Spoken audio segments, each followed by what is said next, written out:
আপনার আইবিডিও নয়, আইবিএস নয়, কিছু কিছু ওষুধের কারণে আপনার এটা হচ্ছে। যেমন ধরেন আপনি ব্যথার জন্য অ্যাসপিরিন খাচ্ছেন বা আইবুপ্রোফেন খাচ্ছেন, আইবুপ্রোফেনের ওষুধ আছে, non steroidal anti inflammatory drugs, বা আপনি অ্যালকোহলিক মদ খান মাঝে মাঝে, বা আপনি পেটের গ্যাসের কথা, গ্যাসের মুড়ির মতো এই যে পিপিআই, প্রোটন পাম্প ইনহিবিটর, এই যে ইসোমেপ্রাজল, অমিপ্রাজল, ল্যান্সোপ্রাজল, প্যান্টোপ্রাজল, কত প্রাজল আছে মার্কেটে।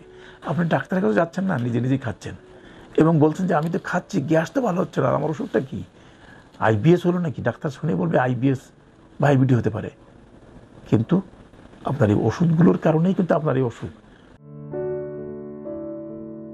আইবিএস বা আইবিডি অসুখটা লক্ষণ কিন্তু একদম একই রকম। কী লক্ষণ? পেট মোচড় দিয়ে উঠবে, পায়খানার বেগ লাগবে, পায়খানায় বসবেন, একটু স্যাপ স্যাপ বা একটু আমযুক্ত বা একটু ফেনাযুক্ত, অল্প একটু পায়খানা হলো, উঠে আসলেন, একটু স্বস্তি বোধ করলেন, আবার কিছুক্ষণ পরে আবার একই বেগ লাগলো।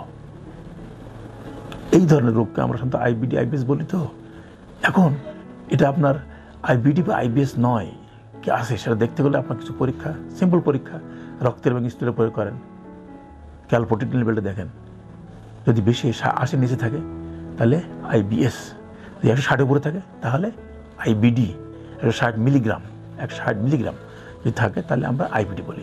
এখন 80 এবং 160 মাঝখানে আছে, তাহলে কী হবে? সিমটম কিন্তু আইবিএসের মতো।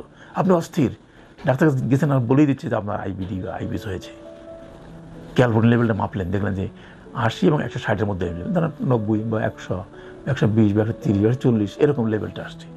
আপনার আইবিডিও নয়, আইবিএস নয়, কিছু কিছু ওষুধের কারণে আপনার এটা হচ্ছে। যেমন ধরেন আপনি ব্যথার জন্য অ্যাসপিরিন খাচ্ছেন বা আইবুপ্রোফেন খাচ্ছেন, আইবুপ্রোফেনের ওষুধ আছে, non steroidal anti inflammatory drugs, বা আপনি অ্যালকোহলিক মদ খান মাঝে মাঝে, বা আপনি পেটের গ্যাসের কথা, গ্যাসের মুড়ির মতো এই যে পিপিআই, প্রোটন পাম্প ইনহিবিটর, এই যে ইসোমেপ্রাজল, অমিপ্রাজল, ল্যান্সোপ্রাজল, প্যান্টোপ্রাজল, কত প্রাজল আছে মার্কেটে।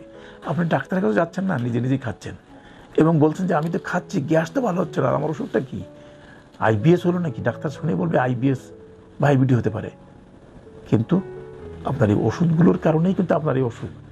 ক্যালপোটিন লেভেল বলে দিচ্ছে আপনার আইবিডিও নয়, আইবিএসও নয়, কারণ লেভেলটা তো 80 এবং 160 মাঝখানে, এবং আপনি কিছু ওষুধ খেয়ে যাচ্ছেন, প্রায় খেয়ে যাচ্ছেন। পিপিআইতে মানুষ হরদম খায়, মুড়ির মতো খায়।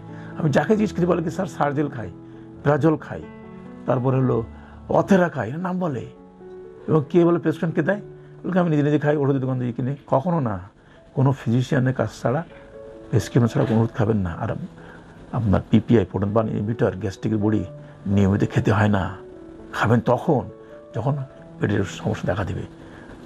সিম্পল একটা অ্যাডভাইস বলে দিই, পেটের অসুখ হচ্ছে, পেটে খিদে লাগেনি, পেটটা ভরা ভরা মনে হচ্ছে, না খেয়ে চুপচাপ থাকেন, দুপুরে খাওয়ার পার হয়ে যাচ্ছে, খাবেন না দুপুরে, একবার রাতে খাবার খান, খিদে ভালো করে লাগুক। পেটের পাকস্থলীর খিদে লাগলে ও খিদের অনুভূতি বোঝা যায়, কখন খিদে লাগে মানুষ, কখন খেতে হবে। যখন পেটে খিদে লাগবে না তখন ওই ভরা ভরা লাগবে, ওই অবস্থায় খাবেন না, আর পিপিআইও খাবেন না।